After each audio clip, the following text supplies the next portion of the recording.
Oh, yeah. Is it Saturday already? Have we made it through yet another week of Star Wars news? And my God, has it been a crazy one. From Star Wars Starfighter to still, after over a month, the hunt for Ben Solo.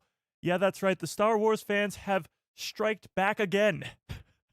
As we had a shareholder meeting for Disney just yesterday, and Star Wars fans again rented another airplane, and this time it says shareholders want the hunt for Ben Solo. This is getting awesome. It's getting pretty funny, actually, and I can't wait to talk about how I do think that this Hunt for Ben Solo movie will happen, but also we got to talk about the Ahsoka Season 2 stuff and how Kathleen Kennedy explained the future of Star Wars content like 4 years ago. Yeah, that's right. We got a lot to get into and not a lot of time. So without further ado, let's dive into all of it. What's up, everybody? How's everybody doing on this fine Saturday afternoon? Oh, it's Saturday and it's November. But what I didn't realize, and actually somebody pointed it out to me the other day, is that yesterday, maybe the day before, I think it was yesterday. Yesterday was the 5-year anniversary of this channel, of a guy who loves Star Wars. I started the channel apparently in November of 2020. Now, we didn't really, start doing live streams until Andor Season 1, so that's like, what, November of 2022? So it's been 3 years of live streams, 5 years of the channel's existence, and here we are today in 2025, still doing it, still having live streams, still talking about Star Wars, because somehow, some way, we ended up here with 189,000 subscribers. I don't know how I don't understand it. I still don't get it. I don't know why you guys tune in every Saturday, Tuesday, and Thursday and watch me live. I don't get it. I don't understand. But I love it. And I'm going to keep on loving it because talking Star Wars is the funnest thing in the world. So, with that being said, let's start the live stream the only way we know how, by saying hi to everybody in the chat. 5 years. Jeez, 5 years is insane. Okay, but with that, let's say hi to everybody in the chat. Holly, how we doing? Haja in the house. Brandon Baker, what is up? Your pal Joe in the building. Starship 66, what is up? Steve, how we doing? Mr. Slash X in the house. Fearless, how we doing? Nathan, what is up? Mando United, how we doing? Darth Plagueis lives. Duncan, how we doing? Steven, what is up? All right, if I missed you, you know the deal. Just yell at me in the chat. Let's give everybody a nice little, Hello there. General Kenobi. All right, we got to start with this Ben Solo stuff. This is absolutely insane. Yeah, Adam Driver revealed that there's going to be this huge Ben Solo movie, and that was cool, okay? It was cool. However, nobody, including myself, would have anticipated that it would go this big, that it would last this long. Yes, there was a fully fledged script. They spent $3 million. Kathleen Kennedy loved it. Dave Filoni loved it. And it clearly affected the amount of content that we've gotten over the last 3 or 4 years, from Ahsoka Season 1 to The Acolyte to everything in between with the comics and books. It has affected Star Wars content greatly. Even the Rey movie has been affected quite a bit by the hunt for Ben Solo. But now, after a billboard in Times Square, after a banner flying over Disney Studios for hours that said hashtag save the hunt for Ben Solo, after missing posters being put up all across the world of Ben Solo, who is now missing, and even fan meetups in front of Disney Studios, even Rey, a cosplay of Rey saying, I'm looking for Ben Solo outside of Disney Studios. It's gotten even crazier. Somehow, some way, it's gotten even crazier. So we got to talk about it. Oh, yes, the shirt. Yep. So it is the 5-year anniversary of the channel. So I was like, well, what should I wear? And I was like, this is the only shirt. So one of the biggest milestones of the channel, and let's be honest, the biggest milestone of the channel is hitting 100,000 subscribers. We graciously got that nice little plaque over there to prove it. But in doing so, during that live stream, this happened. Got blue milk dumped all over my head, stained the carpet underneath me. No, I'm kidding. Yeah, it was craziness. It was absolutely craziness, and it was a blast. So give me a 1 into the chat if you were actually here for that. This happened around, I don't know, this time last year, maybe a little bit later in the year. But this time last year, I got this big old cup of blue milk dumped on my head. It was cold. I remember it being really cold. And I vowed to never do it again. So, with that being said, yeah. Crazy times. Crazy times. All right. But with that being said, let's talk about the hunt for Ben Solo. Let's start with a poll and tell me in the chat, do you want the hunt for Ben Solo? Do you want this movie to happen? After all this Adam Driver talking about how great this movie is, how it's the greatest effing script he's ever seen in his life, that we had, what's his name?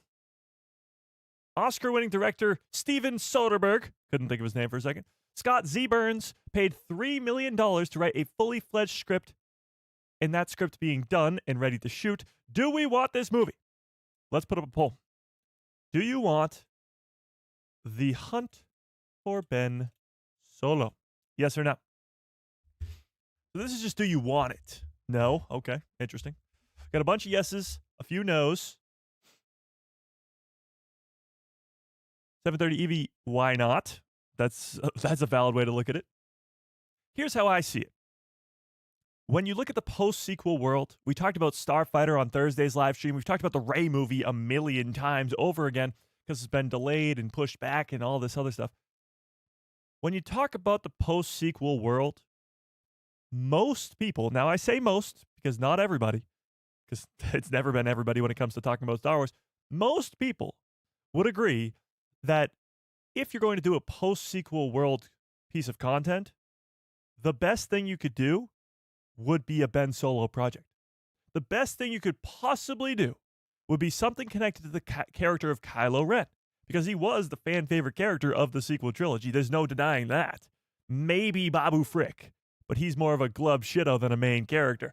So if you're going to continue the sequel trilogy, if you're going to continue with those characters, Ben has to be there.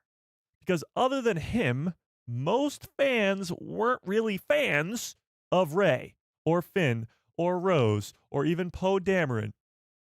I certainly like those characters, but Kylo Ren is a step above all of them. He's my favorite of the sequel trilogy. He's probably many of your favorites of the sequel trilogy. Tell me in the chat, is Kylo Ren your favorite character in the sequel trilogy? So it seems like a no-brainer to have your first post-sequel story be about Ben Solo, whether that be bringing him back from the dead or something else. So, with that being said, if you're going to go into the post-sequel world and not jump 100 years into the future and tell a story about like Grogu or something, it has to involve Kylo Ren or Ben Solo. So, with that being said, let's get into what happened. Okay. So, let's start with this article and then we'll go to the next. What happened? There we go. A new banner soars over Disney to save Adam Driver's Star Wars movie after shareholder meeting. Oh, we got a super chat. Hang on, we got a super chat. Now that I've been so rudely interrupted. Darth Plagueis lives with a $10 hello. Oh my God, that's extremely generous. I appreciate that quite a bit. Says, so do you think this movie will actually happen? Also, happy 5 years. Thank you. I appreciate that. Do I think it will actually happen? Yes. Yes. I'm still at about like 99% sure it will happen.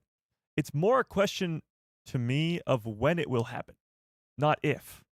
Because Bob Iger is the one who shut it down. Bob Iger, Alan Bergman, they're the two who shut this thing down.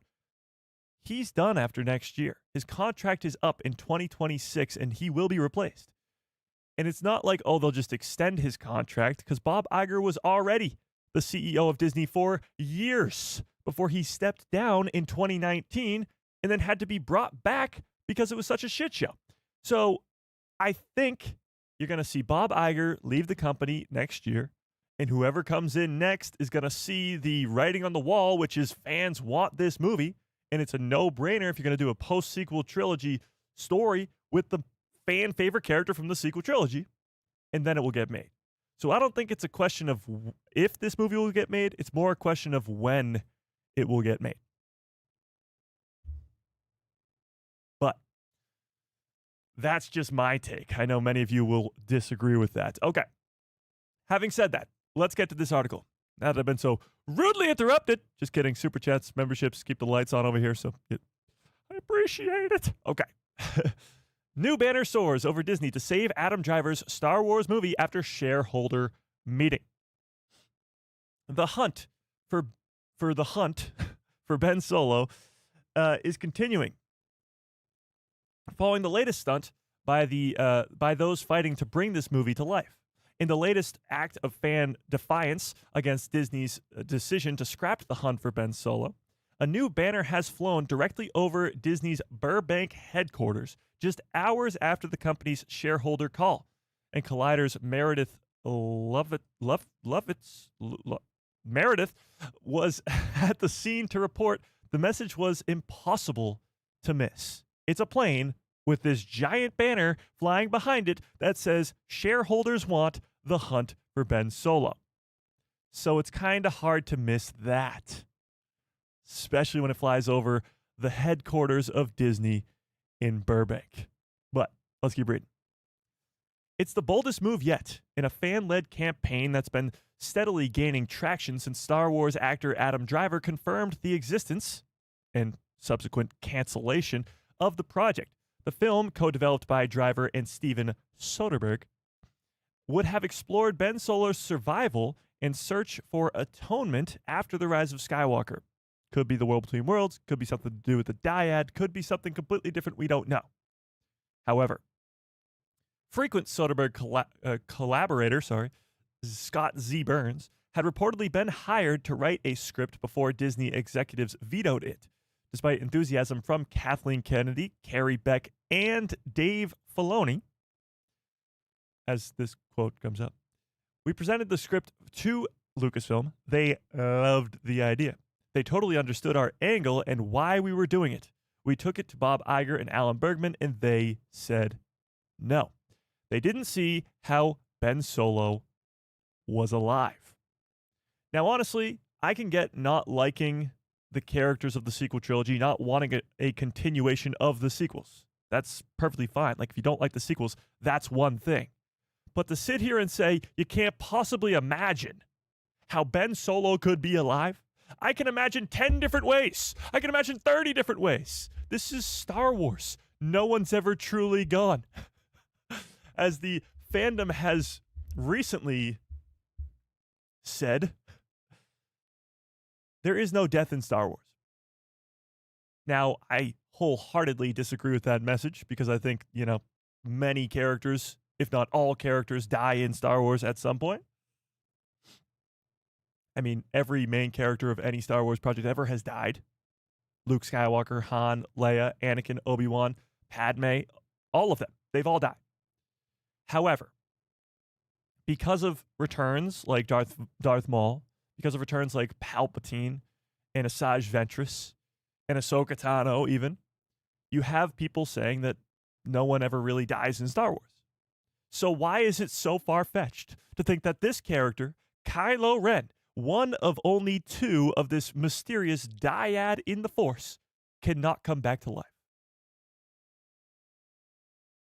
Qui-Gon begs to differ. Well, Qui-Gon is also dead. Force Ghost, you're still dead. Bob Iger and Alan Bergman, we don't see how Ben Solo is alive. Adam and the fans, but we do. Oh, we do.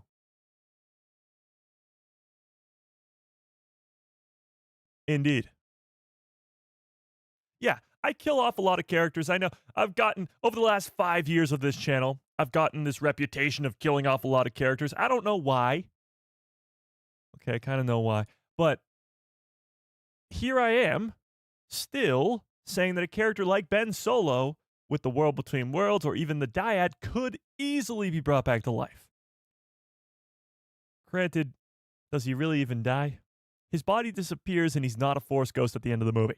He's not standing there with his mom and his uncle staring off at Rey on Tatooine.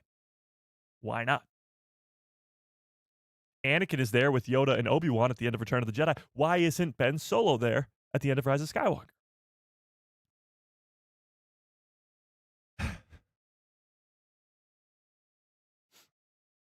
Hey, I'm not killing anybody off right now. It's a bad storyline. He was a bad character and a horrible actor. Just let it go. See, I can get like not liking the character and stuff like that, but horrible actor is kind of crazy. Adam Driver? Adam Driver? See, how I see it is when you look at a character like Kylo Ren, it's very similar to Darth Vader. In the original trilogy, Darth Vader starts out as this most evil guy in the galaxy, and eventually he turns back to the light, killing Emperor Palpatine and saving the day. The return of the Jedi being Anakin Skywalker, and his sacrifice ends in death. So if you're going to just do the exact same thing with Kylo Ren, which they pretty much do, why not mix it up? I'm not saying bring Anakin back to life. I'm saying bring Ben Solo. We're going to talk about Anakin Skywalker when we talk about Ahsoka Season 2 in a little bit, because we got some crazy Ahsoka Season 2 stuff to get to. But when it comes to his Force Ghost and not being in or around the sequel trilogy, I think there's a big reason as to why.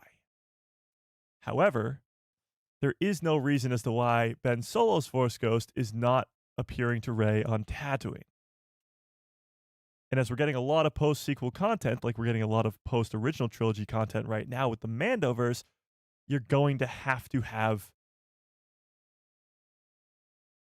Adam Driver. You're going to have Ben Solo somehow, some way, the same way you need to have Hayden Christensen as Anakin Skywalker in a post-original trilogy world. Okay, but let's get back to this article. So, how are fans trying to save the hunt for Ben Solo? Well, here is the banner itself. This is over the Burbank. Okay, this is very far away photos. Hang on. We got better photos here. One sec. Aha, there we go. So this was the original one. This one on the bottom here, save hashtag the hunt for Ben Solo. That was weeks ago now. Or feels like a really long time ago now. And then this top one was yesterday, or 2 days ago. Shareholders want the hunt for Ben Solo. I've said it before and I'll say it again. Star Wars fans have this insane amount of power that we can use for good or bad. We've seen it be used for good with stuff like bringing Boba Fett back and getting his own show, making Rosario Dawson the live-action Ahsoka Tano. We've seen it be used for bad, like the cancellation of The Acolyte with no Season 2, with all those cliffhangers of Plagueis and Kymir and Osha and Yoda and Vanestra Rowe, and not getting a continuation of that because fans got it canceled. You've seen it with The Last Jedi. Rian Johnson was going to get a Star Wars trilogy. Star Wars fans stopped that. For better or for worse, they stopped that. So Star Wars fans have this extraordinary ability to sway the content that we get for Star Wars. And right now you're seeing it, and there is a divide, but you're still seeing it, that the majority of Star Wars fans are asking, oh so demanding, this story for the hunt for Ben Solo. And it's not just something that fans came up with on their own. It's something that was completed. A full script, over 2 years of work with Kathleen Kennedy, Dave Filoni backing the project, and it clearly affecting the events of Ahsoka with the World Between Worlds, clearly affecting The Acolyte with Kymir being the first Knight of Ren, and the comics that are running right now show Kylo Ren in the Force Ghost realm. Clearly, all these things were supposed to be connected to that Hunt for Ben Solo movie. And now we don't have it. However, let's get back to this article. Fans, however, saw it differently. The grassroots movement behind the Hunt for Ben Solo began shortly after Adam Driver's interview, quickly spreading across social media under the themes of hope, redemption, and accountability. It just so happens that we got Andor Season 2 this year, a masterpiece where you had pretty much the main message is that rebellions are built on hope. And that led to the Battlefront 3 campaign that happened earlier this year, where fans were demanding Battlefront 3, and they still are. You look in comment sections today on posts from Disney and posts from Lucasfilm, people are still demanding Battlefront 3. But that comes all, and now the Hunt for Ben Solo, this all comes off the backs of Andor Season 2. The message of that second season is rebellions are built on hope. And Star Wars fans took that to heart, and they were like, okay, we can do a lot of stuff here. We can make a big change with this project. We can make it happen. So, their activism has been anything but subtle. They haven't been limited.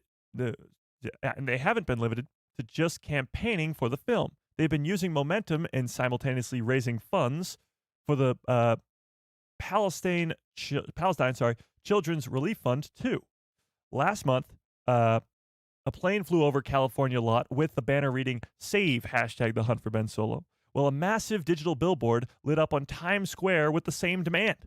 Last week, fans gathered up outside of Disney's New York headquarters holding signs calling for the film to be made. Fan organizer Lauren, who helped coordinate the New York rallies, told Collider, "Ultimately, the legacy of Star Wars has always been hope. And today, we carry that hope. Death robs redemption for accountability. Bring back Ben Solo for the Skywalkers, for the sequels, for Star Wars." Quite the message right there. But yes, this first sentence could not be any more true. The legacy of Star Wars has always been hope. The first episode is called A New Hope.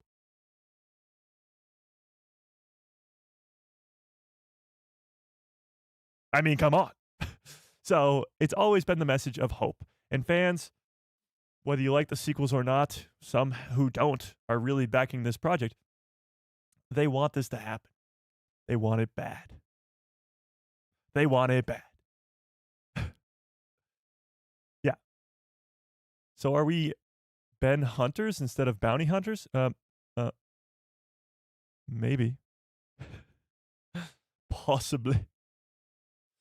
And just days before the shareholders' call, a virtual solo protest brought the movement even more visible. A Star Wars cosplayer dressed as Rey stood outside Walt Disney Studio in full costume, holding a handmade sign which read, "Where's Ben Solo?"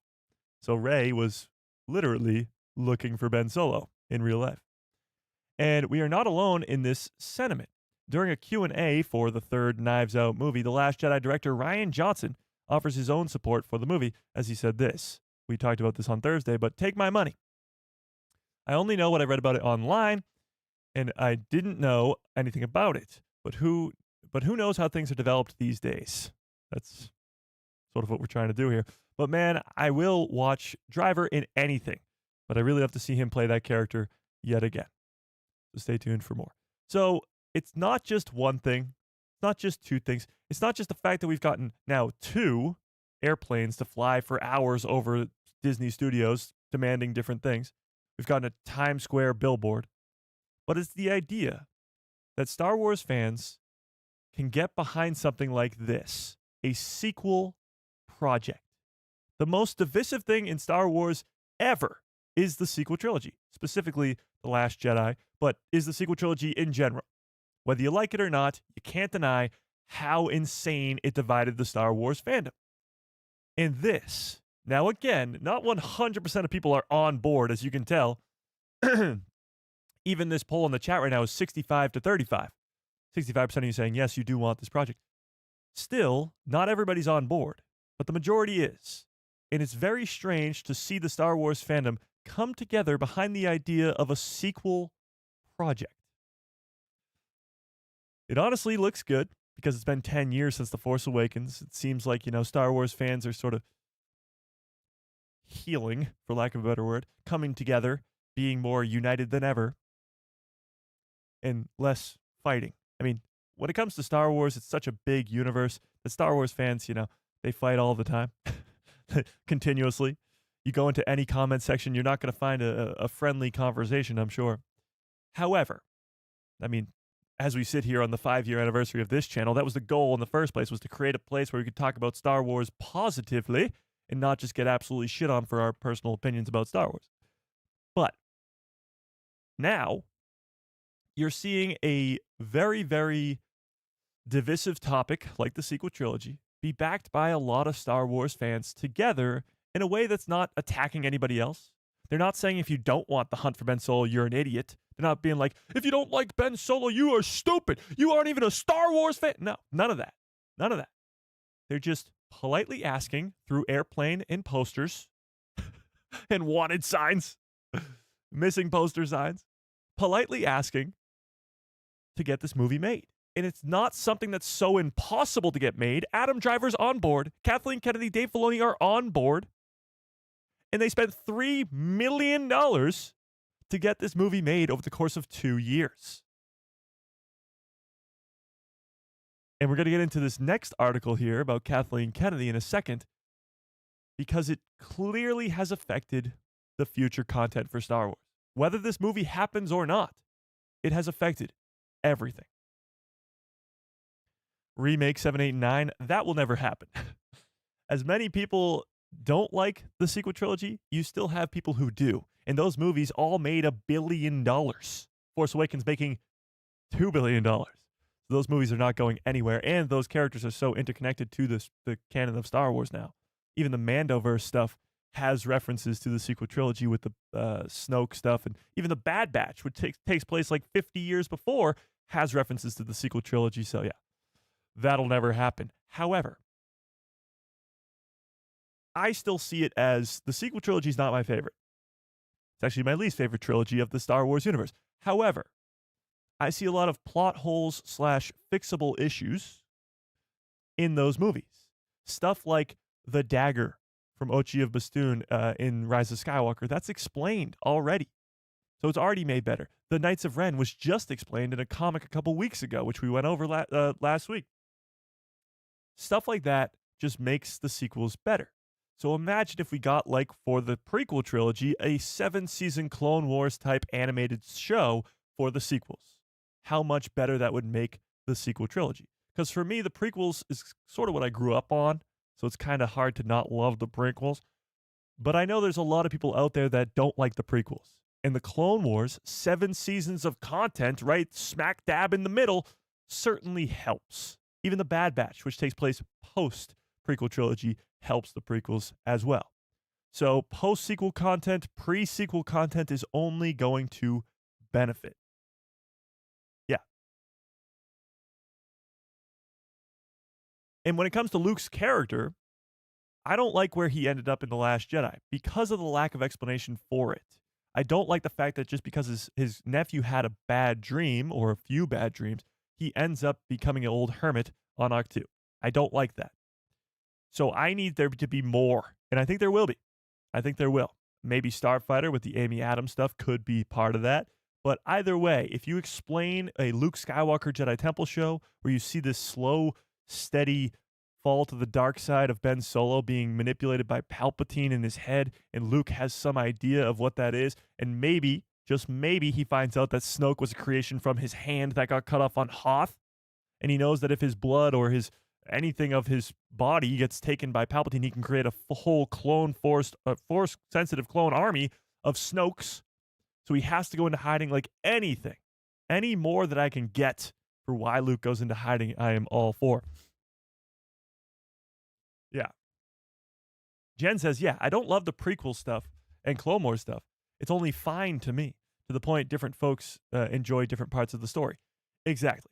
I mean, I've said it a million times, but hey, I will say it again. Star Wars has so many fans because it's the greatest thing to ever exist. My personal opinion, of course. It has so many fans, millions, if not billions of fans across the world.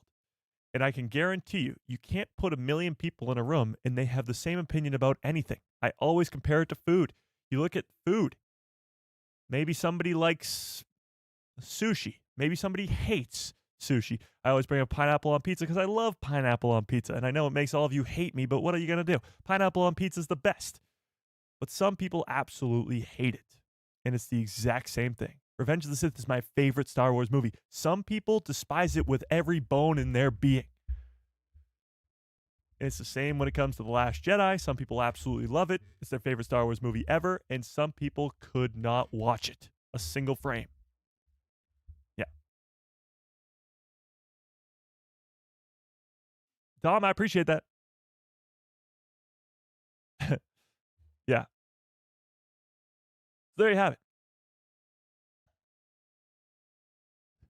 There is something for everyone in Star Wars. You don't have to like everything. You just need to be okay with that. Yeah, I think that's sort of where people get lost, is being okay with other people having different opinions about Star Wars. You know? That's where the issue comes about. Yeah. Lots of people refuse to even acknowledge the sequels. I don't like them myself, but I still think they're there and they aren't going anywhere. Yeah, I mean, they're not going anywhere, whether you like them or not. Yeah. It's actually a great way to put it. The sequels had all the ingredients, but they burnt the meal. That is awesome. Where are you streaming this also? We're streaming today on YouTube, TikTok, and Twitter. We're on the on all three today, which is pretty crazy. Yeah. They had all the ingredients, but they burnt the meal. That's genius. That's genius. Okay, now let's get to the Kathleen Kennedy of it all. So this article we're about to read here was from 4 years ago, November 22nd of 2021. And it has Kathleen Kennedy talking about the future of Star Wars content.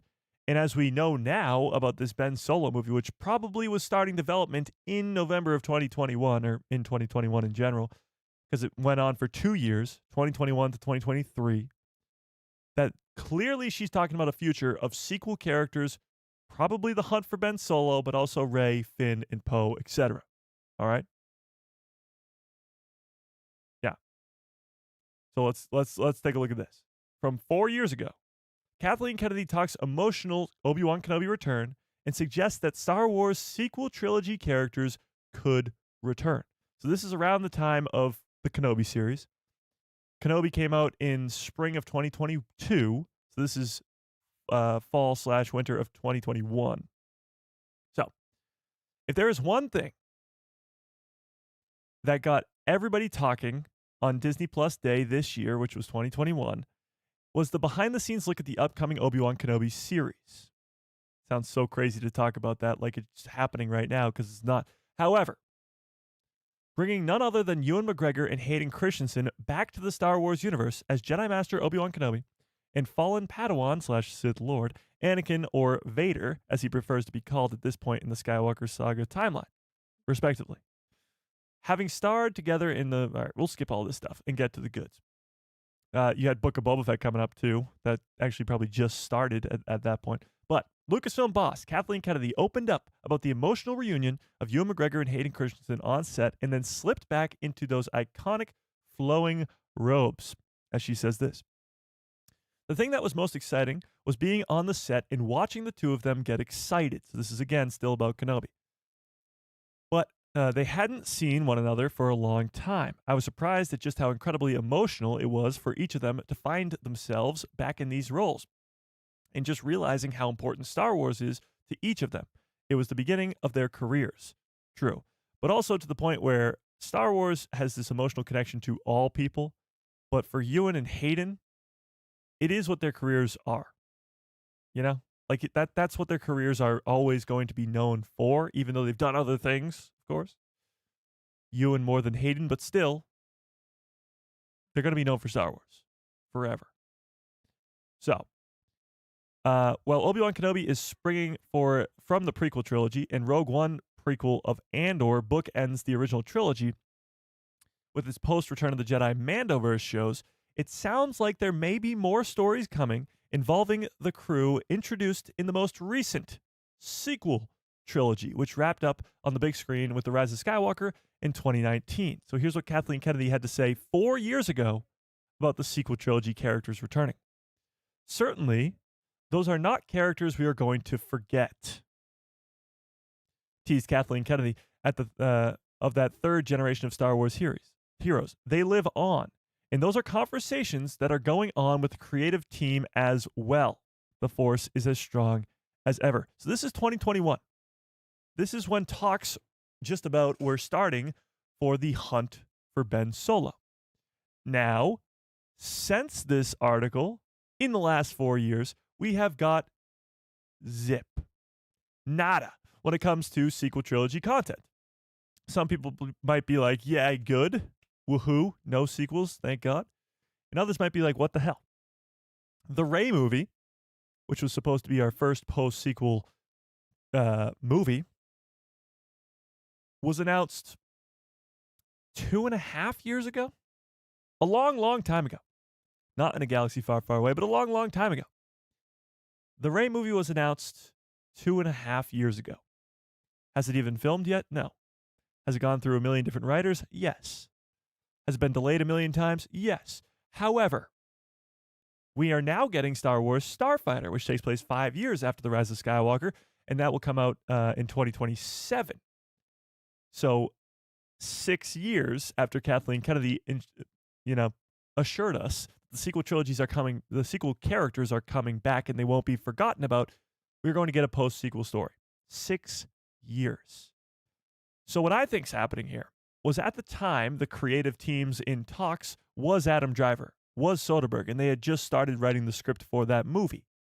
$3 million they spent on that script, so she was definitely going to talk about it. The most they've ever spent on a Star Wars script ever. Come to find out, this movie gets canceled because Bob Iger and Alan Bergman say no, and they had to switch it up. And they had to switch it up very quickly because around this time, 2023 now, 2 years after the project was greenlit, it gets canceled. And that's around the exact same time that the Rey movie was announced. So the timeline, the math is mathing. It all works out. In 2021, Kathleen Kennedy calls Adam Driver and says, "We want you to come back." Adam Driver is really open to it, and he goes to Soderbergh. They create this great idea for a story. They go back to Lucasfilm. They love it. Spend $3 million on a script. For the next 2 years, work on The Hunt for Ben Solo. Then we're in 2023.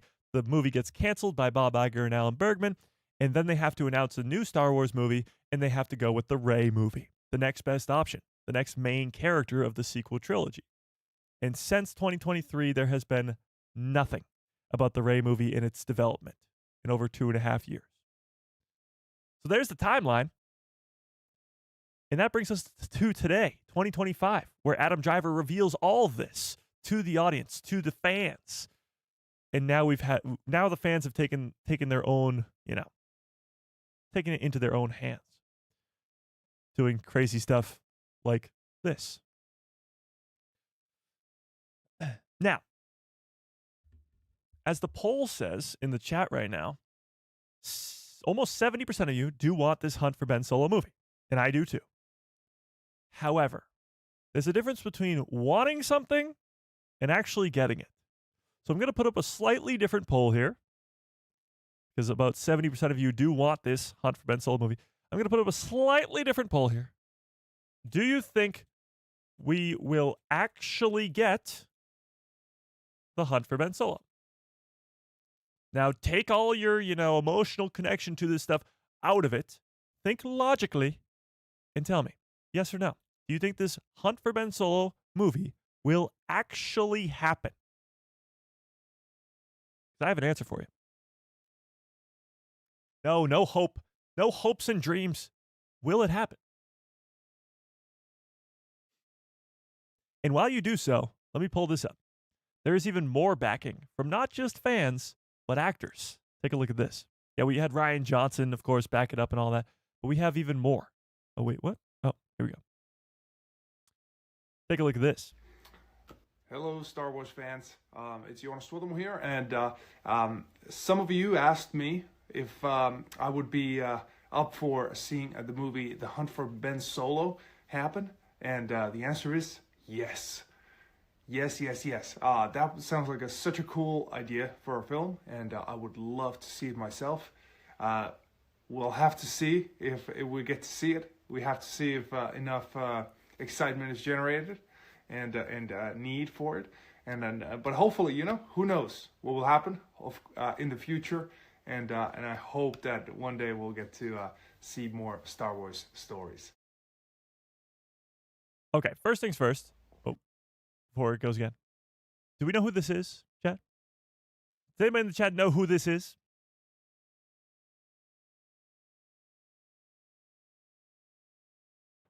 Yes, no, maybe so. Do we know who this is? Yes. Jonas, I believe it's pronounced. Jonas. The new Chewbacca. So, Peter, sadly, has passed away. So the older Chewbacca is no longer. So now we have the new Chewbacca. And this is him. He's not just Chewbacca, though. He is all Wookiees. He plays Kelnaka in The Acolyte. And he played Chewbacca in the sequel trilogy. And in Solo, A Star Wars Story, I believe. So he's our new Chewbacca. This is not just a fan. Well, yeah, he probably is a fan of Star Wars. But this is not just a fan. This is an actor who has played Chewbacca in the sequel trilogy, in Solo, and all that. And he would probably be in The Hunt for Ben Solo, if we're being honest. Chewbacca would maybe be a little cameo, but he'd be in the movie. His relationship to Ben would be an important one. And he's with Rey when we last see them in The Rise of Skywalker. So the fact that a big-time actor like this, a main character of the sequel trilogy, is backing this play, is saying that he wants this too, pretty damn wild. So I don't know. He's dressed up as Chewie, which is great too. He's in a little robe of Chewbacca, which is hilarious. But I don't really know, how much, like, if this is a cameo or like what he did this for. But let's watch it back again. So now knowing that this is Chewbacca himself. Hello, Star Wars fans. It's Jonas Swithermore here, and some of you asked me if I would be up for seeing the movie The Hunt for Ben Solo happen, and the answer is yes. Yes. That sounds like such a cool idea for a film, and I would love to see it myself. We'll have to see if we get to see it. We have to see if enough excitement is generated. We'll have to see if there's enough excitement generated. Jonas knows as much as any of us do that there is not going to be a Hunt for Ben Solo if fans don't care. Fans don't really do anything about it. However, when you have a stockholder meeting for Disney and they fly a plane around the top of your headquarters with a banner that says shareholders want the Hunt for Ben Solo, it's kind of hard to deny that. Because if you are a shareholder in Disney, you're going to be like, this has never happened before. Fans have never demanded a project like this in the past. Nobody's ever flown a plane over Disney headquarters demanding a Star Wars movie. So they're going to be like, what the hell's going on here, Bob? Robert? What's going on? And that's going to get conversation going. Because there's only one mind you have to change. This isn't, we got to get Kathleen Kennedy on board. We got to get Dave Filoni on board. We got to get everybody else on board. No, they're already on board. They were on board for over 2 years. This is just one guy. That's it. So do I think this movie will happen? Yes. A resounding yes. Again, as I mentioned earlier in the live stream, it's not if, it's when. When this movie will get made. Will it be Bob Iger changing his mind, coming around to his senses, and the fans demanding this to happen? Or will it be Bob Iger leaving the company and the next guy who comes in saying, what the hell did we miss here? Let's do this. And greenlighting the thing right away. Yeah. To me, I've heard a lot of people say Bob Iger's never going to change his mind because of I don't know, his ego or something like that. He's running a publicly traded company with the people, fans, who are watching the content flying above the headquarters with demands for projects. Something that's never happened before. It seems like a no-brainer. Especially when it's the best effing script that Adam Driver's ever been a part of. Adam Driver's no dummy. He's a great actor. He's read a ton of scripts from Martin Scorsese to who does who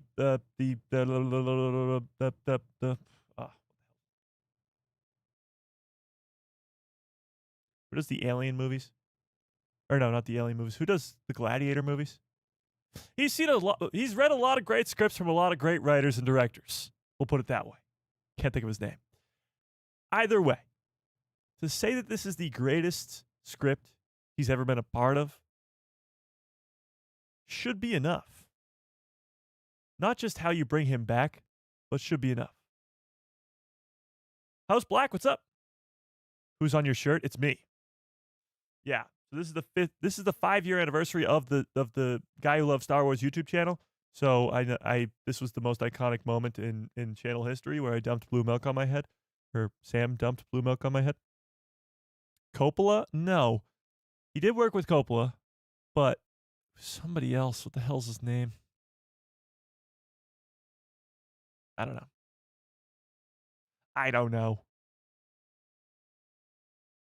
I don't think they read it, to be honest. The banner?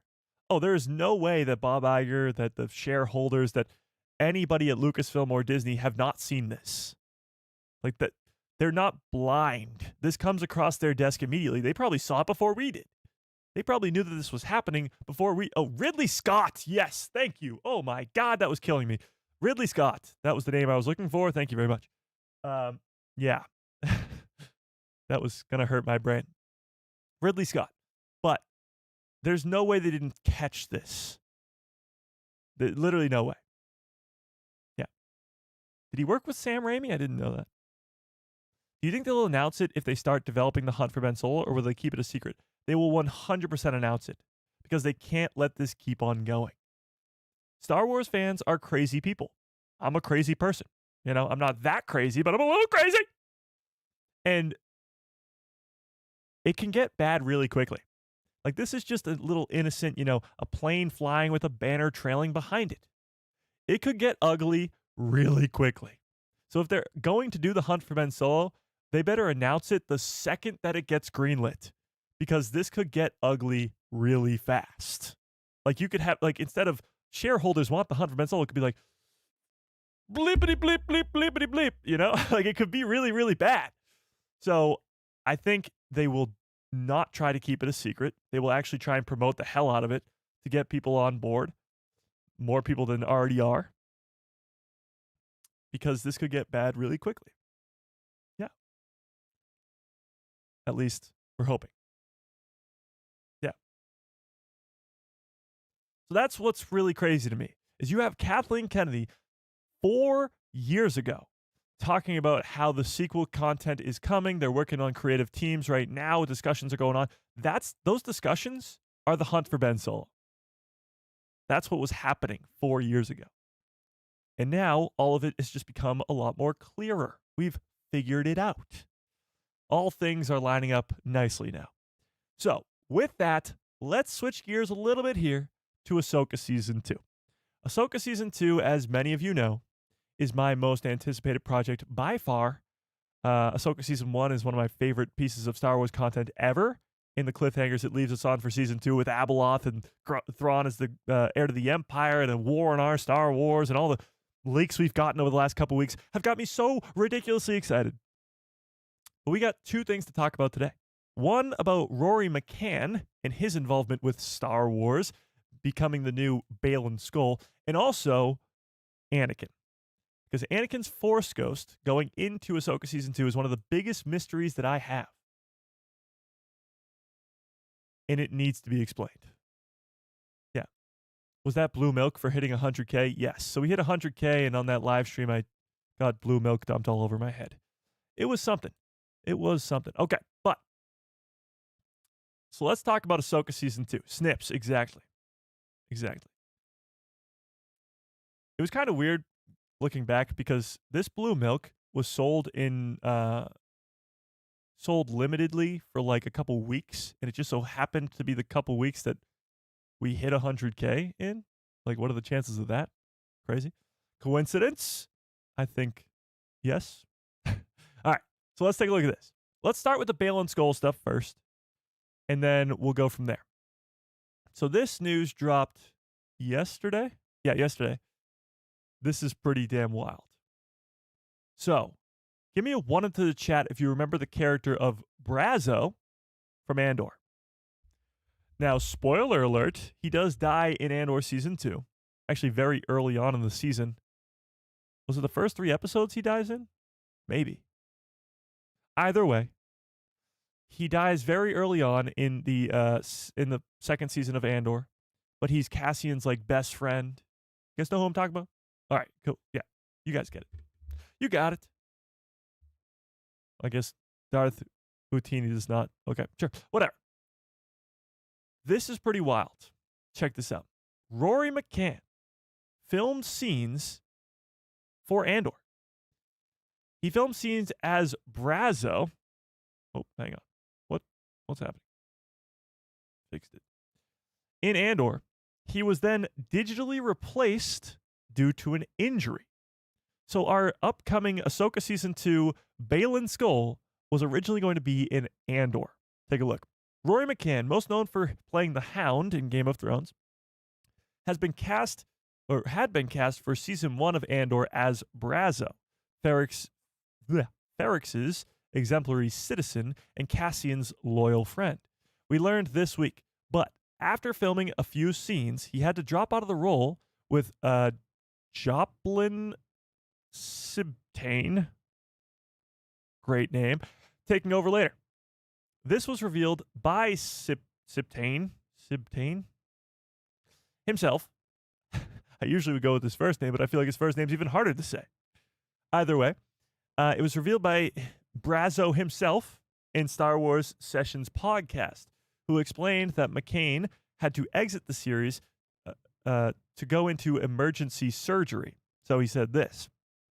He just had a limp and went to work. So he's just limping around.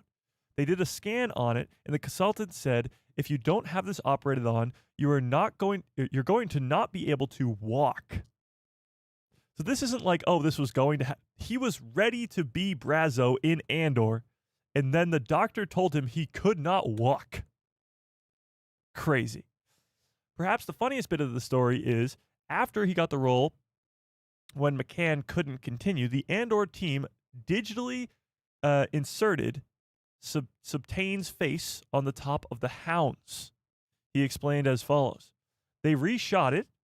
They did a lot with the Hound's face, and then they superimposed my face on him. Wild.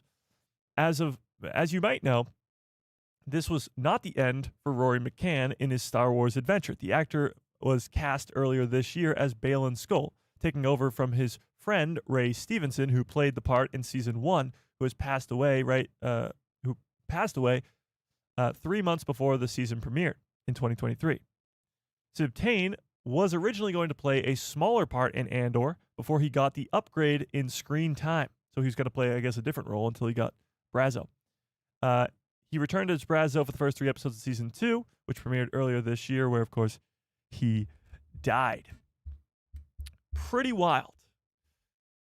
What's even cooler about this to me, not just the fact that Rory McCann was going to play Brazo and that had to, stop because he was going to not be able to walk forever. What is the Hound? Great question, actually. If you haven't seen Game of Thrones, the Hound is the character that Rory McCann plays in Game of Thrones. The Hound. Yeah. But what's even cooler about this is that they moved him over to a different show. We've talked about before, but yes, Ray Stevenson, who sadly passed away, and Rory McCann were actually good friends in real life. So the fact that he is taking over the role for his good friend Ray Stevenson is pretty cool. And the fact that Star Wars, Lucasfilm, as we always hear, takes care of their own. He was going to play Brazo. He had this crazy surgery that stopped him from doing so. And then they just said, you know what? We can use him somewhere else. And it just so happens that the somewhere else just happens to be a way better character. No offense to Andor, no offense to Brazo, but Baylan Skoll is like a 10,000 times upgrade from Brazo. Like we're talking night and day over here.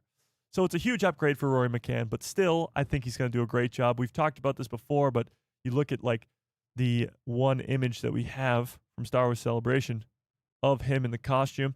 My only complaint is the beard. It's too not gray enough. Because when it came to Baylan Skoll in Season 1, it was all gray with Ray Stevenson. But I mean, he looks the part clearly. Looks badass as hell. Got the lightsaber and all. This was shown to us at Star Wars Celebration. So there you have it. Rory McCann. Almost Brazo. in Andor. Almost. What is this? This is Baylan Skoll.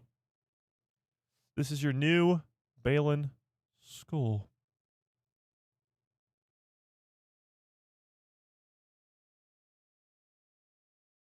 The actor replacement won't be as jarring as Bail Organa.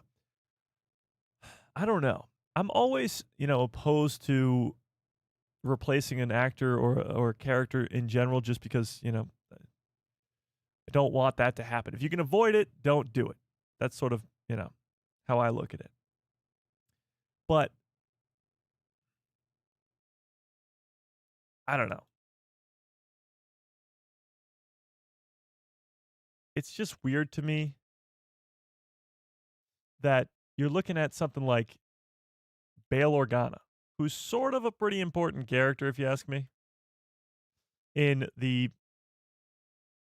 prequels, in Andor. In Rogue One. And then he looks different in Andor. It's just a little strange. Just a little bit strange. Just to me, just a little bit.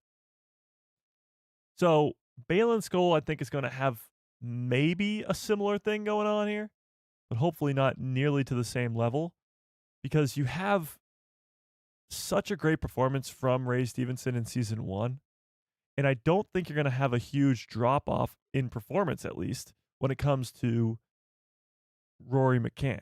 Because if you've seen Game of Thrones, you know how great of an actor this guy is. So performance-wise, it shouldn't be a big drop-off. It's all just in appearance. And is the appearance going to be too distracting? I guess only time will tell. Only time will tell. I was actually perfectly okay with the new Bail Organa. Did he do a good job? Yes. Is it weird as hell? Also, yes. Because Bail Organa is seen like a couple hours, maybe days later in Rogue One. So in the timeline, he looks completely different from one day to the next. It's weird. It's very, very weird. It's not like Obi-Wan in the originals versus Obi-Wan in the prequels. That's a 19-year gap.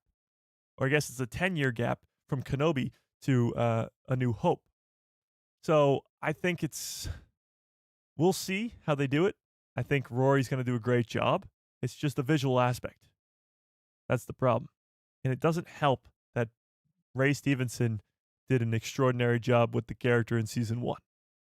Doesn't help that we got one of the coolest new characters in Star Wars in season 1. And now we don't get more of them, Yeah. So there was that. Now let's talk about the Anakin Skywalker of it all, shall we? So when it comes to season 2 of Ahsoka, you're going to be getting a lot more Hayden Christensen as the character of Anakin. He was in season 1 in The World Between Worlds. You did get his Force Ghost teased at the very end, but one of the things they could confirm for us at Star Wars Celebration was that we are going to get a lot of Anakin in season 2. So, with that, I found this article, and I'm dying to know what you guys think. It's coming from Screen Rant, and I know we all have our very strong opinions about Screen Rant, but it comes from Screen Rant. So take a look at this. Hang on. There we go. Star Wars just made the sequel trilogy's Anakin Skywalker problem so much worse.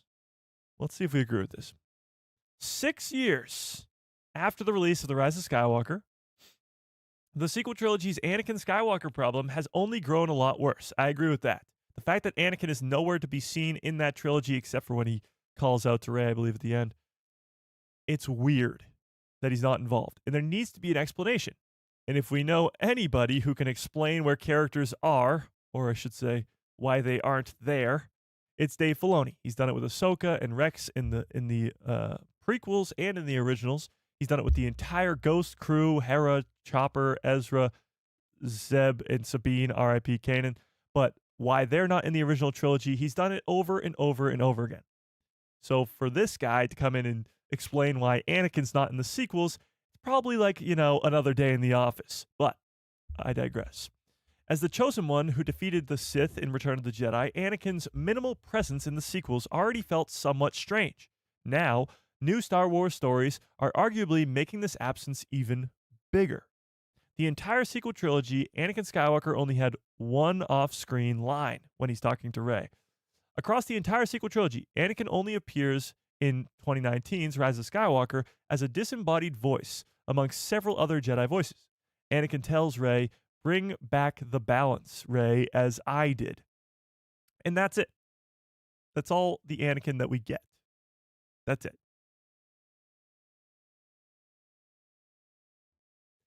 There's no Force Ghost, no further guidance or wisdom in the aftermath, no reunion between Anakin's Force Ghost and the spirits of Luke and Leia, and no intervention with Ben Solo. This is my weird thing too. Why would Anakin never call out to Ben at any point? When he's fallen to the dark side, when anything's happening, why would he not do it? Ever. Do you think people have a reasonable excuse to lose faith at Dave Filoni after Mando's last season? No. First things first, I don't think season 3 is nearly as bad as people make it out to be. I get it's not anywhere close to season 2 of Mando, which is kind of hard to do when you've made one of the greatest seasons of television. It's kind of hard to one-up that, but I still think Mando season 3 is a great end to the Clone Wars arcs. All the Mandalorian stuff, the stuff that Bo-Katan's gone through, and all the Mandalorian civil wars we've seen from Pre-Vizsla to Maul taking over to Moff Gideon turning it to glass. It all comes together in that Mando season 3. In that finale of the fight for Mandalore, it's incredible. Yes, there is the weird episodes with Jack Black and Lizzo, and that's really strange, but you still get the great stuff of who saved Grogu from the Jedi Temple during Order 66, and you still got some pretty great stuff in that third season. I think a lot of people forget how good a lot of it is. I also think, you're talking about Dave Filoni, the guy that gave us Clone Wars, Rebels, Tales, Mando, Ahsoka, pretty much arguably some of the greatest content we've ever gotten. He's in charge of all of it. So, is it reasonable to lose faith in that guy? No. Not really. Okay. But why was Anakin Skywalker not there to talk to Ben Solo? It's a little weird to me. Still doesn't really... It needs to be explained. He's talking to Vader's helmet at one point. Why can't Anakin get through to him?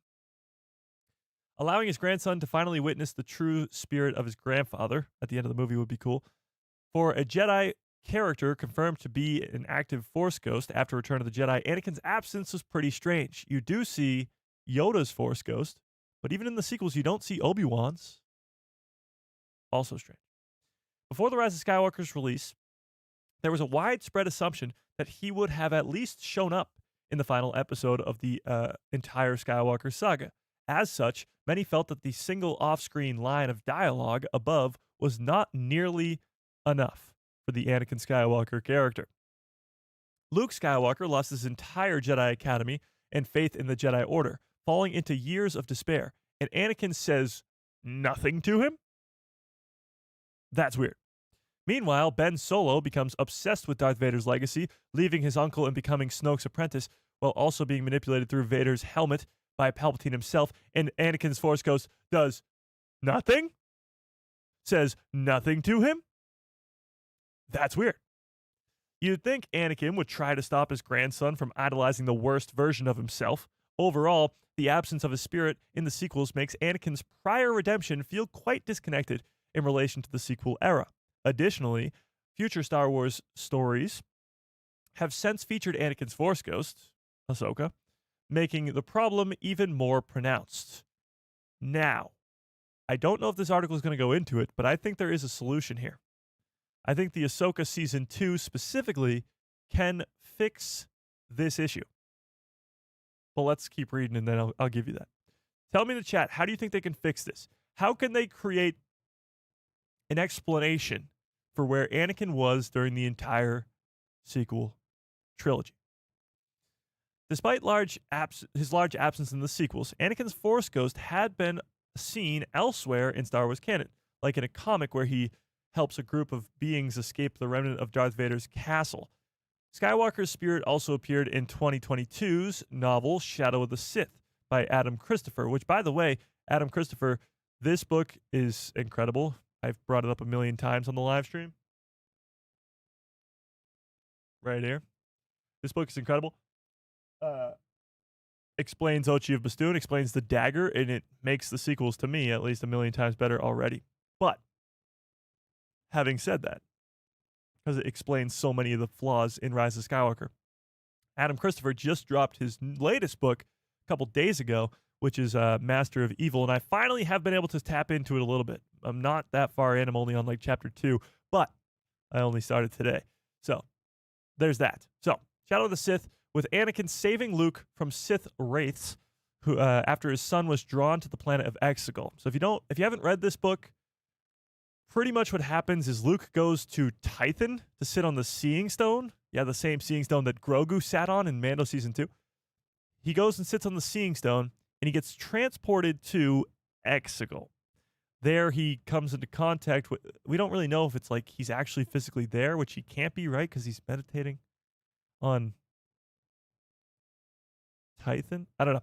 Either way, he force projects himself, I suppose, or whatever. He's through the Force, he appears on Exegol, and he's surrounded by these cloaked figures who all ignite red lightsabers, and they're all going to strike Luke down. But Anakin Skywalker comes in and saves the day. So he doesn't really he doesn't really see Anakin physically, but he sees him through this Force vision. I know it's really, really hard to explain, but it does make some sense, at least. It's a Force vision, and Anakin shows up and saves Luke's butt. Okay. Seemingly in pain and vaguely warning Luke the imminent dark side threat, so he does warn Luke about, I guess, Palpatine's return. Shadow of the Sith takes place before the events of the sequels, suggesting that the work of the dark side and perhaps Palpatine himself might have interfered with Anakin's ability to fully intervene. Further. Sorry. So, yeah, Anakin can't. The theory right now is that Anakin can't do this, can't communicate with anybody else because of Palpatine. Palpatine is so powerful that he is stopping Anakin from becoming a Force ghost or showing up as a Force ghost to the people around him, which in and of itself is absolutely crazy. He is the chosen one, so he should have that amount of power, but still is crazy. Let's keep reading. It's a possible explanation, though one that still doesn't quite fit given the appearance of other Force ghosts in the sequels like Yoda and eventually Luke after his own death in The Last Jedi. However, the biggest appearance of Anakin's Force ghost thus far was in 2023 in Ahsoka Season 1, taking place earlier in the timeline during the New Republic era, so even before the events of that Shadow of the Sith book. Anakin teaches his old apprentice one last lesson in the versions known as the World Between Worlds, reigniting her conviction as a Jedi Knight. Played by Hayden Christensen, Anakin's role in Ahsoka proves that he was capable of being active and present and could meaningfully intervene through the cosmic force. What actually just came into my mind here as I'm reading this is the 2 times that Anakin has intervened was when Ahsoka almost died, when she loses to Balin Skull in Season 1, and when Luke almost dies. Because in Shadow of the Sith, he's about to be struck down by these weird shadowy people. So whether or not Luke was actually going to die in that instance, I don't think so, because it was a Force projection or a Force vision. But either way, he does intervene twice when both people are on the verge of death, which is pretty interesting. So, Anakin even appears again in Ahsoka's finale, but this time in the physical world. This is the first time since Return of the Jedi, first time in 42 years, we have seen Anakin physically in the real world as a Force ghost since Endor. In the finale, silently reaffirming her path as she embraces her newfound clarity as a Jedi, along with her own apprentice Sabine Wren as the duo stands on the planet Peridia. With Ahsoka Season 2 confirmed to feature a lot more Anakin, the inclusion of the Force Ghost is incredibly exciting.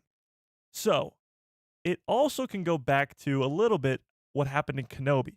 In the Obi-Wan Kenobi series, Obi-Wan doesn't see Qui-Gon until he is tapped back into the Force fully.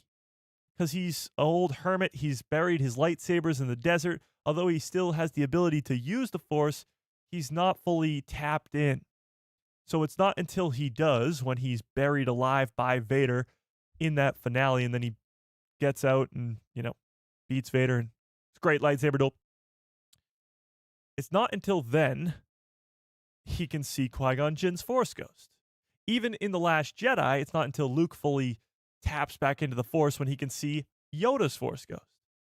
And then Ahsoka's not able to see Anakin's Force Ghost until after she's gone through the World Between Worlds sequence and has sort of, become Ahsoka the White. So there's still so many question marks when it comes to Force Ghosts in Star Wars because there's not a lot of explanations. You just get Obi-Wan in The Empire Strikes Back. In A New Hope, he's not a Force Ghost. In A New Hope, he's just a voice in Luke's head. In Empire, he's a Force Ghost. In Return of the Jedi, he's more of a bright blue Force Ghost. Because on Hoth, Luke can barely see him. And then when he trains with Yoda, he can see him a lot clearer now. So it might have something to do with the person who's seeing the Force Ghost. And that's why Anakin couldn't appear to Luke, but Luke is fully tapped in when he has his Jedi Temple. Kylo is fully tapped in when he's turned into the dark side. Why couldn't he help there? Max Rebo, what's up? Says, I'm sorry I'm late. Can we start over? Yeah, absolutely. Of course. Yeah, duh. Well, let's start it back up.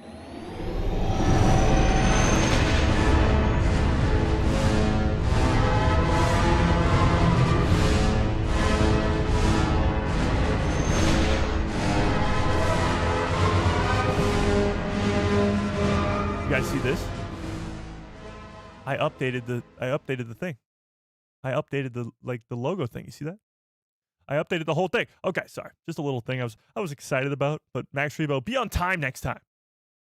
God, you act like you have a band to be a part of or something. Wait, no, you blew up. You blew up in the Book of Boba Fett. You're already dead. I don't have to kill off Max Rebo because he's already dead.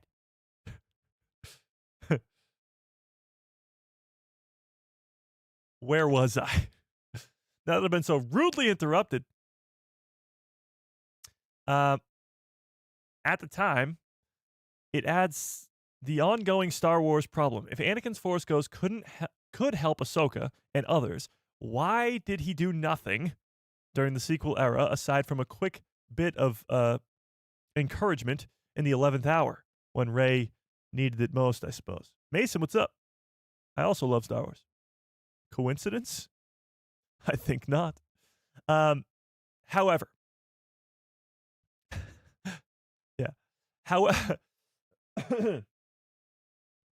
Where is Anakin in the sequel trilogy? Tell me in the chat. Oh, yeah, this got made a little bit worse here. Kylo Ren. Can I get some good cups follow orders, chat? I can't really. I got something in my throat. Hang on. Can I get some good cups follow orders, chat? Bum-bum. I need the Darksaber mic. I know. I'm slacking, I know. But I will have you know that I'm working on something pretty epic.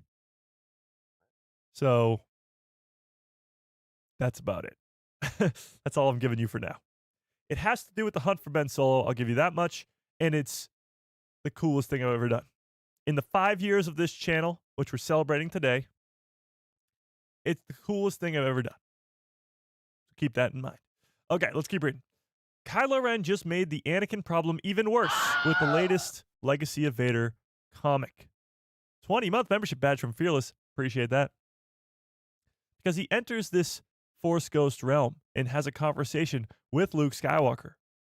Take a look. The newest edition of to the Anakin's Force Ghost issue comes from Marvel's Legacy of Vader number 10, set between The Last Jedi and The Rise of Skywalker. In this issue, Kylo Ren remarkably accesses the netherworld of the Force, interacting with Luke's Force Ghost after the confrontation on Crate. Because as Luke says, see you around, kid, and then they never see each other. Aaron, I appreciate that. During Ben Solo's experience, Qui-Gon Jinn, Yoda, Obi-Wan's Force ghosts are all seen beyond Luke.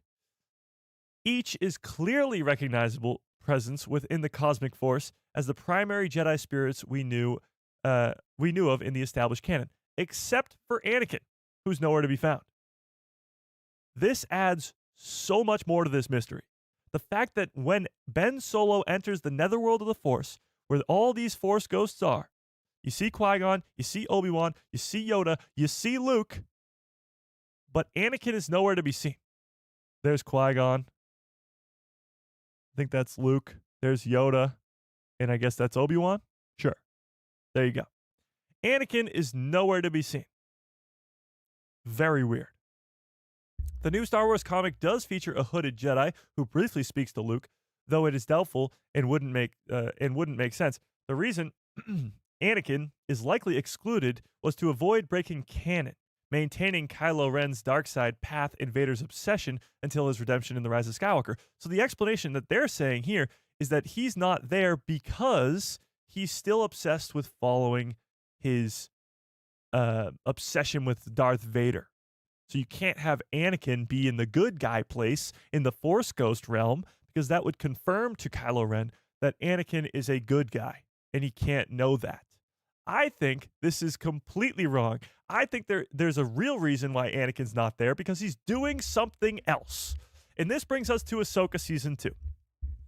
So why isn't Anakin's Force Ghost in the sequel trilogy? Why isn't he in that netherworld realm where Kylo Ren in the latest issue of the Legacy of Vader comics sees Luke, Obi-Wan, Qui-Gon, Yoda, all the Force Ghosts, except for Anakin? Where is he? Ahsoka Season 2. Ahsoka Season 2 is giving us Peridia. It's giving us Abeloth, possibly Mortis gods. There's a big question mark as to where Anakin is during the sequel trilogy. That big question mark is also around the character of Ahsoka, because she's not in the sequels either. So where is she? I think the two of them are serving a bigger purpose. A bigger purpose than helping Luke. A bigger purpose than stopping Ben Solo from killing billions across the galaxy with the First Order. Bigger than all of that. And that's Abeloth. I think in Ahsoka Season 2, we're going to see the character of Abeloth. She in this prison that the Mortis gods set her up in. But since the Mortis gods are all dead, they can't keep her in the prison. And Baylan Skoll is on his way to go free her. But by the end of the second season, you're going to see Ahsoka, maybe even Baylan, if he comes back to the light, and Anakin. The three of them be the ones to keep Abeloth a prisoner on Mortis. Or, sorry, not on Mortis, on Peridia. And that will explain not only why Anakin's Force Ghost doesn't appear to Luke or Kylo, and doesn't appear in the sequels at all, but also why and where Ahsoka is too. Where those two very important characters are during the events of the next 20 plus years in the timeline. And it's not just they're hanging out on Peridia, they're stopping the most evil, powerful being from escaping. They are the most important. They have the most important destiny of any two characters in Star Wars, Anakin and Ahsoka. And this second season of Ahsoka is going to show us what that destiny is. And that is going to be awesome. So this issue of Anakin's Force Ghost and where he is can be resolved. I say can be because we don't know until we know in Ahsoka Season 2. But tell me in the chat, do you think so? Do you agree with this? Do you think I'm on to something here? Abeloth better be hot? Oh no. I got a bad feeling about this. I think Abeloth will take over Shin Hati's body. So take that as you will. I think Shin has been set up to be the physical appearance of Abeloth.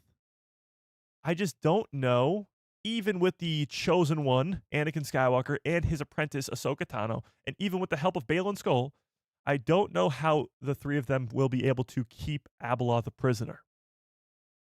Like, she's that powerful. It took three Mortis gods who we see just absolutely control anything and everything that they want to when Ahsoka, Anakin, and Obi-Wan go there in the Clone Wars. They literally grab Anakin's lightsaber and throw it back into its into its hilt. Like, they can do whatever. The fact that those three could keep her in this prison doesn't mean that Anakin and Ahsoka can too. Abeloth will be Padme. I think she can appear as Padme to Anakin. I don't know. All right, let's put this up in a poll. Let's put it up in a poll. Oh my God. Wait, what? This poll right now is 50-50? What even is this poll? Oh, do you actually think the Hunt for Ben Solo will get made? Interesting. Interesting.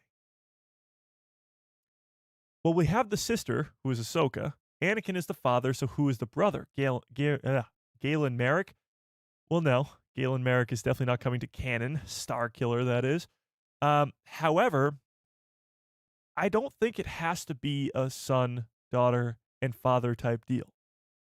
I don't think that Anakin and Ahsoka and others need to replace the Mortis gods 1-to-1. Maybe they will. Maybe Baylan Skoll's the son. Because Baylan Skoll was a Jedi, and he's not a Sith. However, he is using the dark side of the Force. So that's sort of what the son was. He's not a Sith Lord. He's just a living embodiment of the dark side. And that could be what Baylan Skoll could be. So maybe it is the father is Anakin, the daughter is Ahsoka, and the brother, or the son, sorry, is Baylan Skoll. Because the daughter is definitely Ahsoka. I mean, we see her take the life essence of the daughter in the Clone Wars. That's made very, very clear. And Morai is even in the first season at the very end. But it always brings me back to the one line that Ahsoka says in the finale, and that is that they are destined to be there, or they're supposed to be here. She says something along the lines to Sabine that this is where they're supposed to be. And that's why she's not worried about getting home anytime soon. The problem with that, though, becomes you have Thrawn, who is literally trying to run away as fast as possible from whatever threat is on this planet, probably Abeloth. But he's trying to run away as fast as possible from this threat. And then you have on the complete opposite side, Baylan Skoll, who's trying to free whatever threat this is. So Ahsoka Season 2, as exciting as it is, it's going to give us a ton of answers. Not just about Force Ghosts themselves, but about Anakin himself. And Ahsoka, for that matter. And where those two were during the events of the sequel trilogy. Because that's a very, very, very big problem that needs to be fixed. He's the chosen one. You need him to be doing something very important. It's almost like them making him a Force Ghost in Return of the Jedi was, as of this moment, a mistake. Like, he should be more involved. For that matter, so should Obi-Wan and Yoda's Force Ghosts too. But now they have the opportunity with Dave Filoni yet again and Ahsoka Season 2 to explain it. Where is he? Yeah. In Legends, Dathomir gods were similar to the brother and sister? Really? I don't think I know that. Yeah. I think your theory is plausible. Well, thank you. That's what I was going for. Plausible. By the way, all right, this poll it broke the 50-50. It was 50-50 a second ago, so I had to wait till it broke it.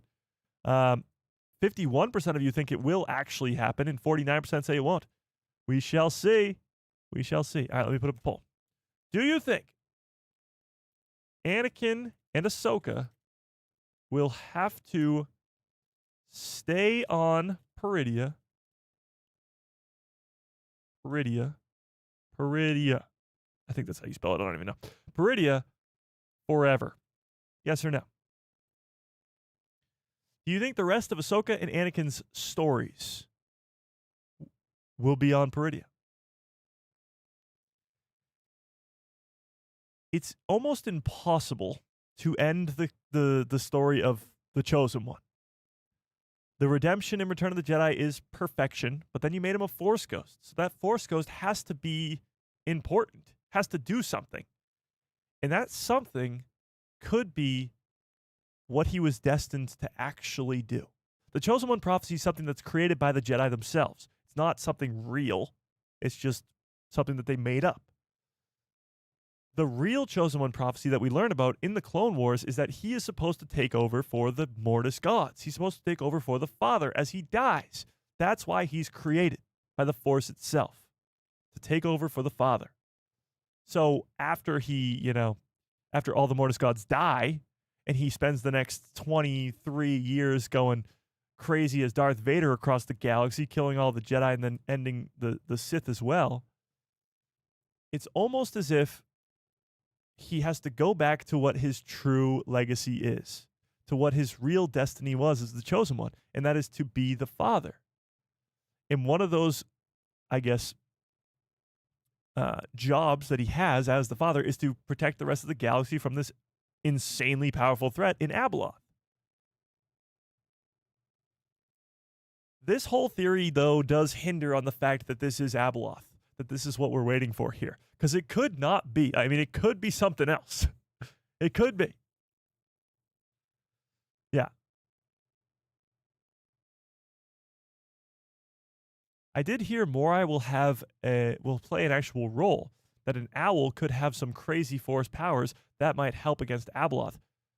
I don't know if Morai is going to be wielding the Force, but her appearance there and her existence on Peridia is a strange one.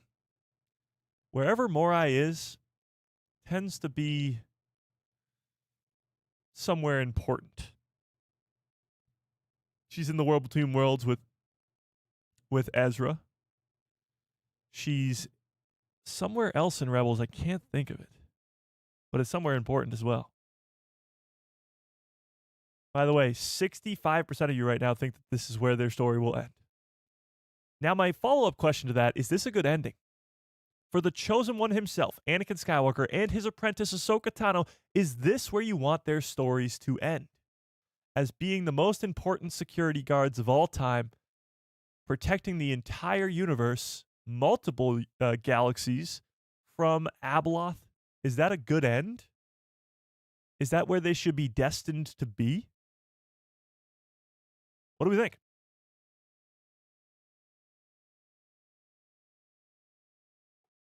What do we think?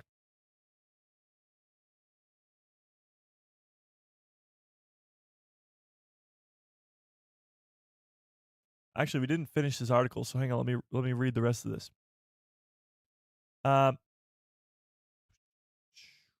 If the hooded figure isn't Anakin, it means the Skywalker is simply absent yet again, despite Luke, Obi-Wan, Yoda, and Qui-Gon's all appearance to Ben and no apparent restrictions.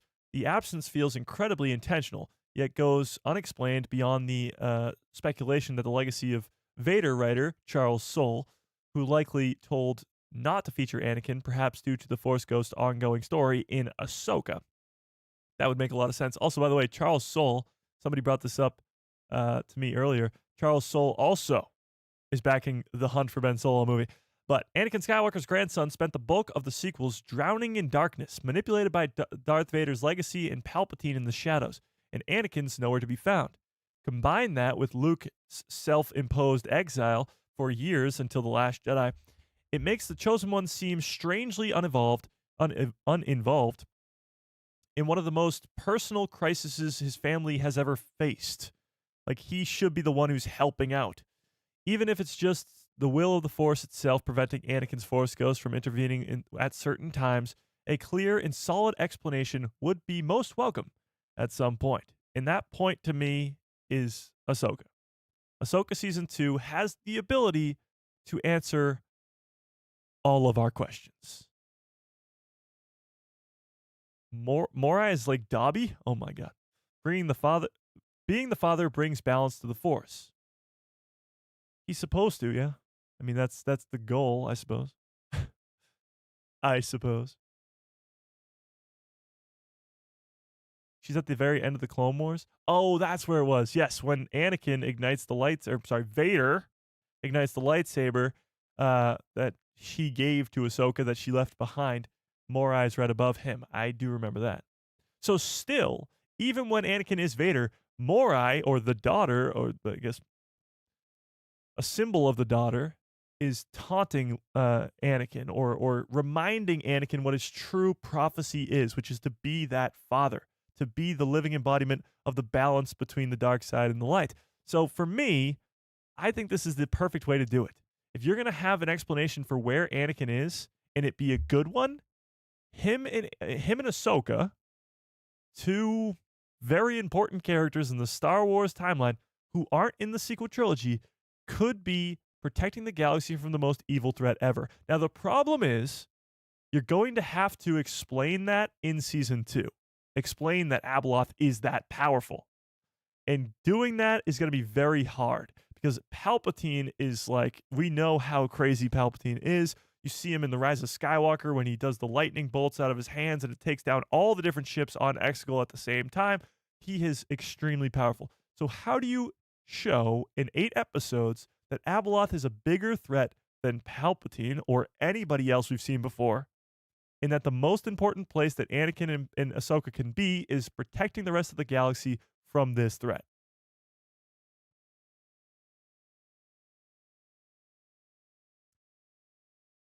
It's going to be difficult because you only have 8 episodes to do that, while also giving us a war in our Star Wars with Grand Admiral Thrawn versus the New Republic. Maybe it's not Abeloth on Peridia, but Kujet is there. I would hate that. Kujet is a Zepho Jedi, Zepho Sage, as they call it, a Zepho Force user. That would not be nearly powerful enough to be any problem for Anakin and Ahsoka. It would have to be something more like godlike, you know? Yeah.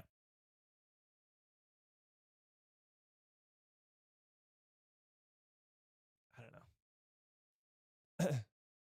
But as a Force god, Anakin could be more powerful than we could possibly imagine. Well, Anakin does save Ahsoka from death. Let's not forget that. In season 1 of Ahsoka, Ahsoka's going to die if she falls off that cliff, and Anakin rescues her. So he does have some ability to affect the real world. I don't know. Kujet was buried on Dathomir. Oh, yeah, he has a whole tomb on Dathomir. So, yeah, that doesn't make any sense. Yeah. That doesn't make any sense. Incorrect.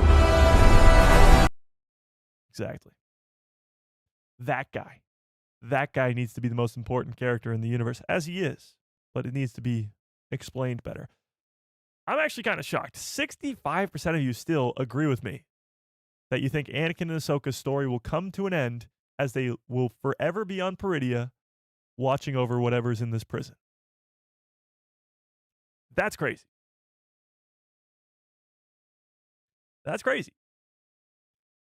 All right, we do have... Oh, wait. Hang on. We got a little bit of a Mandalorian and Grogu news. Just a little bit. And we have a video from Star Wars themselves that I want to get to too. Yeah. So we talked about this a little bit on Thursday's live stream, but it's very important and we need to, keep an eye out on this all week because this is going to be the big news of next week. This might be the biggest thing we've gotten in months.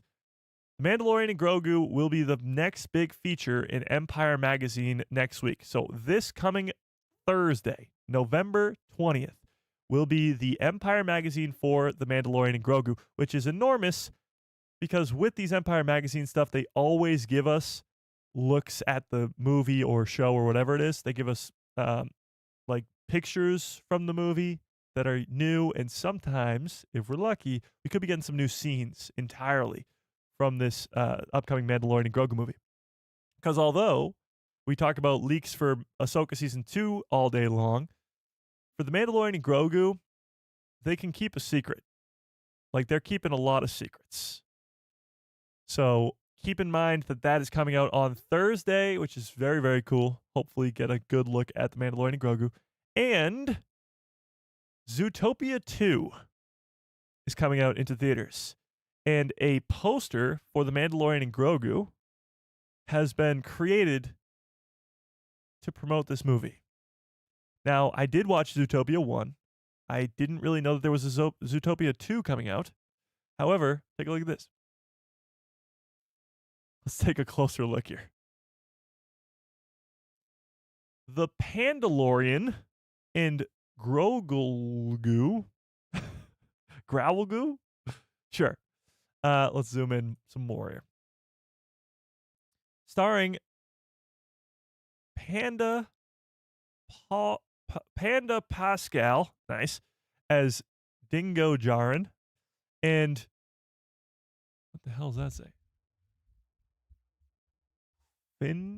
Fennec as Growlgrew. Okay, so this is what? Yeah, you got the two huts down there. Okay, so there you go. The Pandalorian and Growlgrew.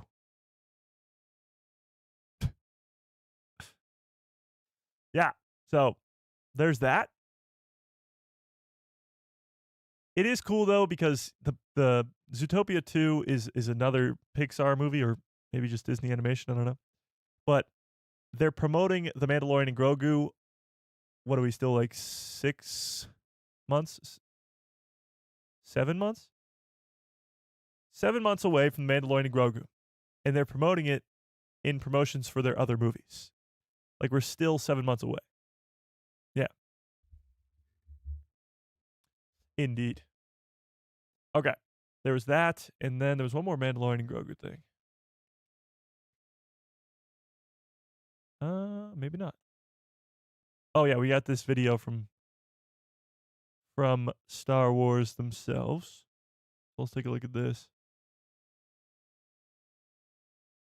Huh. Yeah, this was the Charles Soule thing I was talking about too. Charles Soule, such an amazing guy. He said he loves writing Kylo Ren and very much enjoys the Hunt for Ben Solo movement. So there you go. Charles Soule's the writer for a lot of the High Republic books and the Legacy of Vader comics.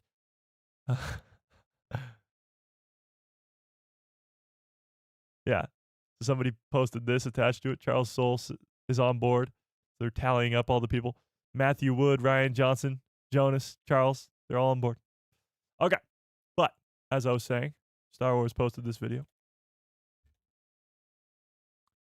They posted this. This is from Star Wars Celebration, actually. So take a look at this. Oh, hang on. That's the Mandalorian and Grogu trailer. Hang on, Chad.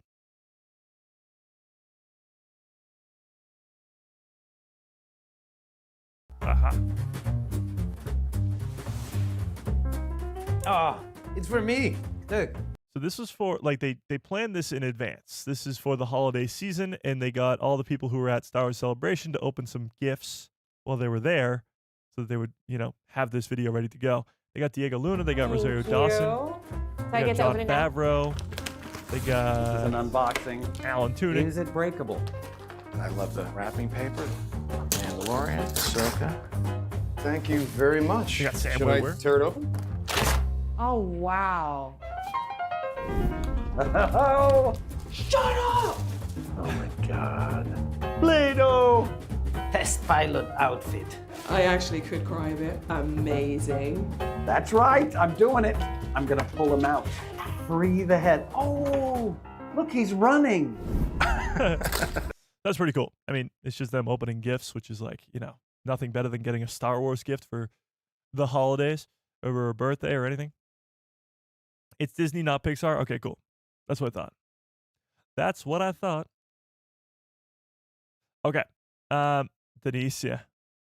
Her reaction was good. I wanted to show you guys this, give you a little sneak peek on what I was working on because I am very, very excited about how it came out. And I want to show you. So, this is a very, very, very brief sneak peek into what I'm working on right now. So take a look at this. How do I really...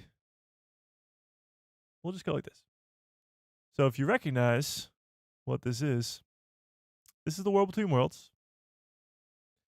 As you can tell right there, World Between Worlds. And this is Adam Driver as Kylo Ren. As Ben Solo. Waking up. Alive and well in the World Between Worlds. Okay, that's enough. That's enough. Okay. There's a lot more to it, but there is, yeah. I will say I'm only like 2 minutes in, or a minute 45 in, so don't get too excited because I'm still in the early, it's gonna be at least another week or two until this is ready to go. But yeah, that's what's going on. Okay, that's your little sneak peek, Jet. That's the little sneak peek that you get. That's it. That's all you get.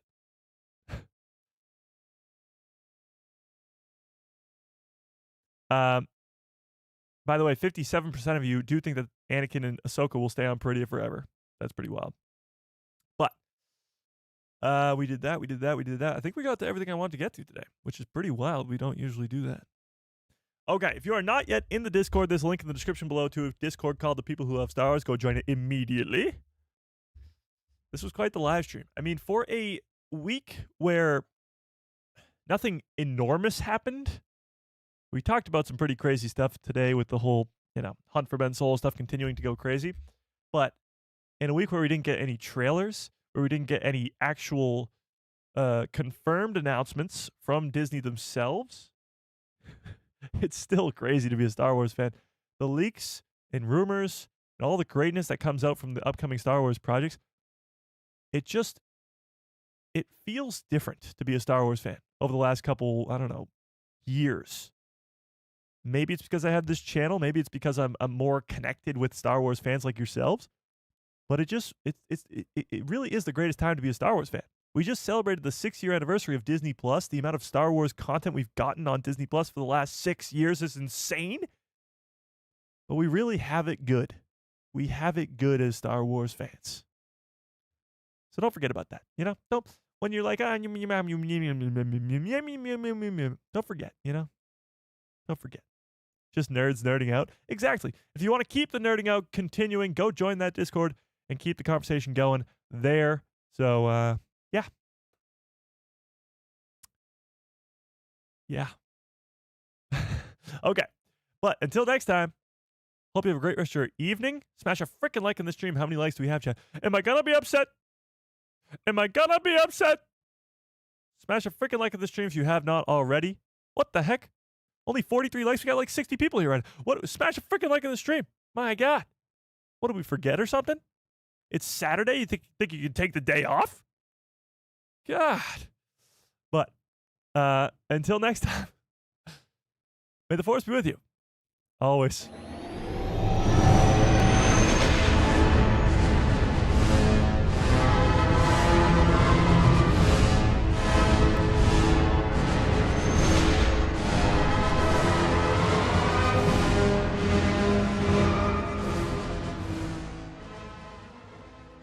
Oh, yeah. What a great stream. What a great show. You guys are the absolute best. I appreciate you all so much more than you'll ever know. This was quite the live stream, Always love me the Saturday live streams because you just get a little rowdy crowd going, It's a Saturday and people want to party on a Saturday. We got to talk about some Star Wars. But until next time, hope you have a great rest of your evening. Watch out for a short in about an hour. What is Star Wars? I don't know. And good night, everybody.